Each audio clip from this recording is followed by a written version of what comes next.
parang may kurot. Napapansin niya. Parang kinukurot yung skin niya.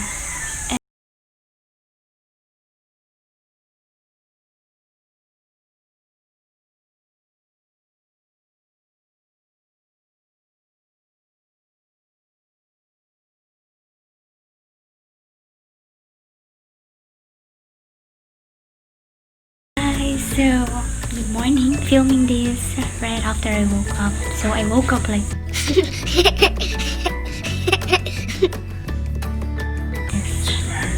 joke lang because I applied lip tint on.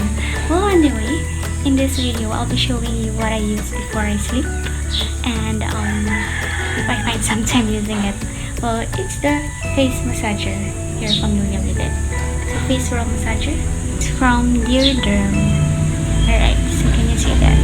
And then, we have here yung nag-i-spin siya. Yan. Okay, so I'm gonna show you now how this face massager roll works. Okay. So, let's start with the Jade Roller by the Dearderm. Okay, start it by pressing it against our face.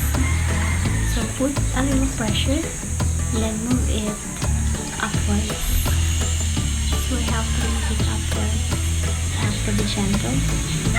So you can really feel the pressure against your face. So what I like about this thing, parang may kurot. Napapansin niya. Parang kinukurot yung skin niya. And that is good. So mararamdaman mo yung circulation ng blood. Hanggang sa mamula-mula na siya. You can see. Diba? Just keep pressing it onto your face. Okay? So, hanggang sa maramdaman mo na parang magpipinky cheeks ka na. O, diba? May blush on! Wala kayong pambili ng blush on. Kahit ito na lang. Yun na. Diba? Feeling maganda na tayo. Aura na tayo. Hindi, joke lang. So, mararamdaman mo na parang ang init ng mukha mo.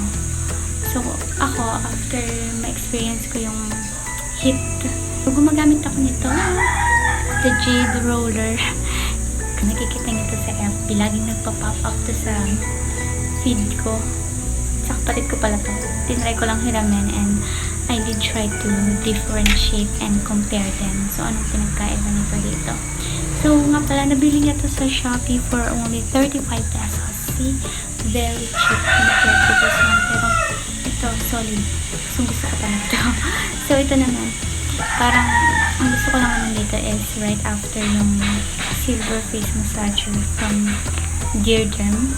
Ito na ginagamit ko kasi meron siyang cooling effect. So, para sa akin, para siyang pang-close ng pores right after mong gamitin itong from Dearderm. Alright. So, close lang natin yung pores natin. Gamit yung Jade Roller. So, that's it for my video, guys. So, kung gustuhan niyo itong video nito, subscribe to my channel. Click subscribe. And thank you so much for watching. So, see you on my next video. Bye!